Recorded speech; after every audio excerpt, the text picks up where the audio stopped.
Io intanto vorrei incominciare ringraziando i cittadini e le associazioni qui presenti che da anni lottano per vedersi garantito il diritto alla salute e che sostengono tutti i politici in maniera trasversale che hanno voglia di impegnarsi su questo tema. E ringrazio anche perché questa mattina mi hanno portato un dépliant che riporta uno studio un po' datato del 2009 ma che può essere molto interessante e che non mancherò di condividere, faccio mio e non mancherò di condividere con gli altri politici qui presenti come tema di riflessione anche in vista del voto di questa mozione. Spiace constatare però che il tema desti poco interesse sia da parte dell'Aula, che vedo i banchi mezzo vuoti, sia da parte della Presidente, che oggi è assente. Ricordo il Presidente che è il commissario per l'area di crisi industriale del SIN di Trieste. Vorrei incominciare ad illustrare questa mozione proprio ricordando quelli che sono gli impegni presi dalla Presidente Serracchiani e dal Sindaco Cosolini sul tema della Ferriera nel corso del 2015 e più precisamente il 2 marzo 2015 durante una seduta del Consiglio Comunale di Trieste. La parte a caldo dello stabilimento potrà andare avanti solamente se non inquinerà più l'ambiente. Non posso che ribadire l'impegno che tutti ci siamo assunti, garantire la prosecuzione dell'attività industriale solo alle condizioni in cui il risanamento ambientale produrrà un'attività industriale pulita. L'area a caldo non ha prospettive di futuro se non è nelle condizioni di convivere nella maniera adeguata, cioè buona, con l'ambiente esterno e quindi con l'abitato esterno. Non intendiamo solo rispettare il limite di benzopirene previsto dalla legge regionale, intendiamo un miglioramento sensibile, percepibile dai cittadini. Quello sarà il metodo di confronto, non il rispetto del limite di benzopirene. Allora, se qualora ciò non fosse possibile, l'abbiamo ribadito più volte, l'area a caldo verrà superata. Il 2015 è un anno decisivo, mi pare che le scadenze siano chiare e stringenti in termini di tempo. Poi ne trarremo tutti quanti le conclusioni politiche assumendocene le responsabilità. Queste alcune delle dichiarazioni della Presidente e del attuale sindaco di Trieste, Roberto Cosolini. Cos'è successo da allora? Innanzitutto il limite temporale per mantenere questo impegno, fissato per il mese di dicembre 2015, è stato spostato alla primavera 2016 su sollecitazione della proprietà. In questo periodo, nonostante le imposizioni impartite dalla diffida regionale e dall'ordinanza del sindaco, giunta tardivamente a fine novembre, si sono registrati presso la stazione di rilevazione di San Lorenzo in Selva, considerando il solo 2015, il quadruplo dei superamenti di livelli di PM10 consentito dalla legge in un anno. 142 contro 35 consentiti, nonché il superamento della media annuale previsto dalla legge. Inoltre, anche nel 2015 non è stato rispettato il valore soglia di benzopirene di 1 nanogrammo metro cubo e questo cancerogeno accertato di classe 1 IARC ha avuto un ulteriore incremento nel mese di gennaio 2016.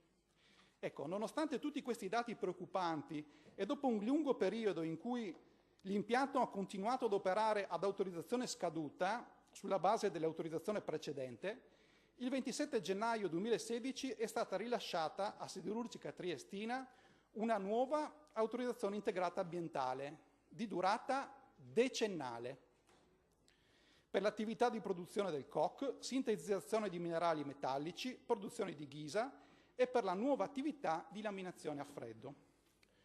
Un'autorizzazione che, nonostante sia esaltata dalla Presidente della Regione, perché terrebbe conto delle nuove direttive europee che impongono controlli costanti e interventi serrati, ha già dimostrato di avere seri problemi nell'attuazione, con le prime richieste di proroga che di fatto ne inficerebbero la validità complessiva, nonché l'efficacia in termini di tutela della salute.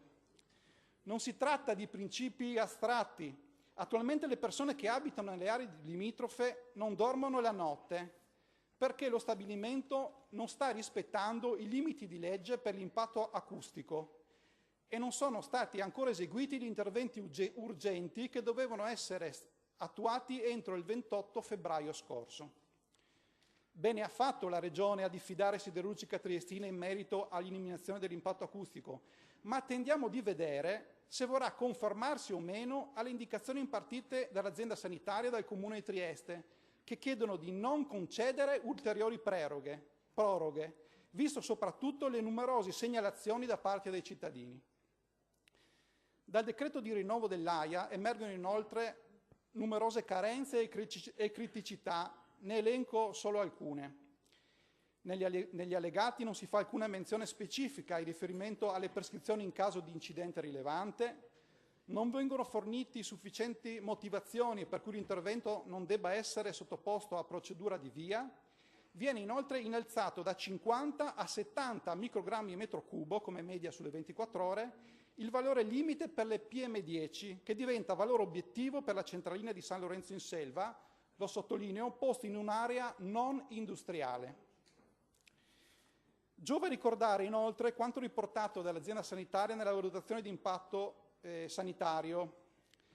Cito testualmente: il decreto legislativo, il testo unico sull'ambiente, il 152 del 2006, impone il monitoraggio delle emissioni per verificare la conformità dell'esercizio dell'impianto alle condizioni prescritte dall'AIA, che talvolta non sono sufficienti a garantire la tutela della salute dei residenti, essendo tarate su un lungo periodo e senza tener conto del contributo delle emissioni diffuse, a cui naturalmente dobbiamo sommare il rumore, che abbiamo già detto è sopra i limiti di legge, e anche naturalmente i contributi rispetto all'odore, che continuano a persistere in maniera pesante sull'abitato di Servola, su cui appunto la legislazione italiana non è ancora intervenuto con una legislazione adeguata.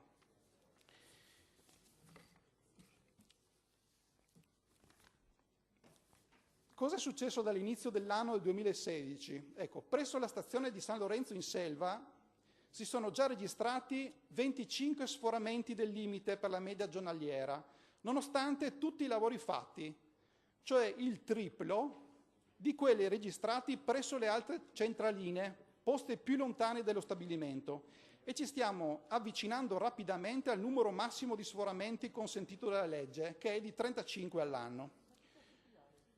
I dati ambientali sono sotto gli occhi di tutti, come anche le fumate degli scorsi giorni di color nero e rossastro. Lo ribadiamo, l'amministrazione comunale e quella regionale avevano preso un impegno con i cittadini.